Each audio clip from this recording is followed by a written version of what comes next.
बच्चों simplifying maths आपका स्वागत है। हम लोग सब्स्टिट्यूशन मेथड से इंटीग्रेशन कर रहे हैं।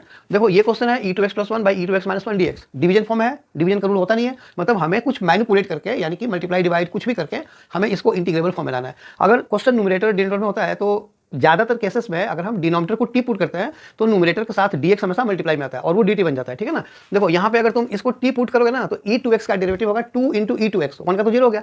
ऊपर ऐसा कुछ नहीं है, मतलब अगर हम इसको सेपरेट करें तब होगा e2x बाई दिस अलग और ये अलग। तो अभी स्टार्टिंग के हम सब्स्टिट्यूशन मेथड कर रहे हैं, तो इस मेथड से अभी हमें नहीं करना है क्योंकि पहला वाला पार्ट हो जाएगा, दूसरा वाला पार्ट अभी नहीं होगा क्योंकि इसमें अलग फॉर्मूला लगता है, वो अभी आगे है, काफी आगे है, ठीक है ना। तो हम इसे दूसरे मेथड से करेंगे जिसमें कि डायरेक्ट इंटीग्रेबल फॉर्म आ जाए। अब इसके लिए ना एक स्पेशल रूल है, ध्यान से सुनना।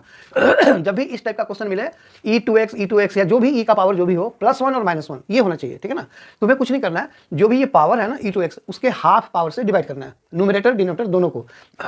तो सो आंसर इज डिवाइडिंग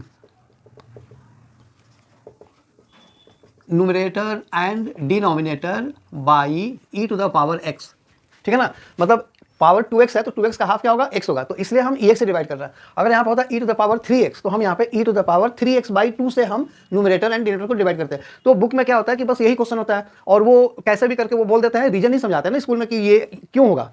तो रीजन ये है कि 2x जो है, जो भी पावर है उसका हाफ से हमें डिवाइड करना है, ठीक है ना। क्योंकि अगर ये देखो यहाँ पे तुम्हें बुक में वो होगा, टीचर पढ़ा देंगे, डायरेक्टली लिख देंगे डिवाइड बाई एक्स, रीजन नहीं बताएंगे। तो इसलिए अगर तुम्हारे बोर्ड में या किसी भी एग्जाम में e का पावर 3x आ गया ना तो फिर तुम लोग अटक जाओगे। तो इसलिए ध्यान रखना, रूल ऐसे याद रखना कि पावर का हाफ से हमें डिवाइड करना है।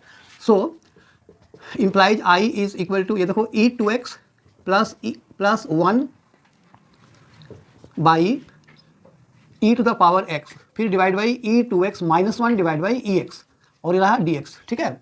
ओके, सो अब ये हो जाएगा, ये देखो e2x बाई ex हो गया, 1 बाई ex e⁻−x हो गया, फिर e2x बाई ex हो गया और माइनस e⁻−x हो गया और dx हो गया ना। अब देखो ex का डेरिवेटिव ex, e⁻x का डेरिवेटिव e⁻x इंटू -1, तो यहाँ पे माइनस माइनस प्लस हो जाएगा। दैट मीन्स कि इसका एग्जैक्ट डेरिवेटिव ये है और इसका भी ये एग्जैक्ट डेरिवेटिव है, लेकिन हम पुट किसको करेंगे, डिनोमिनेटर को। क्यों पुट करेंगे, क्योंकि जब हम इसको पुट करेंगे तो दिस इंटू dx आएगा, तो dx हमेशा इंटू में ही आता है, डेरिवेटिव के साथ डिवीजन में नहीं आता। तो ये हो गया हमारा अब put ex - e⁻x equal to t implies ex + e⁻x dx is equal to dt।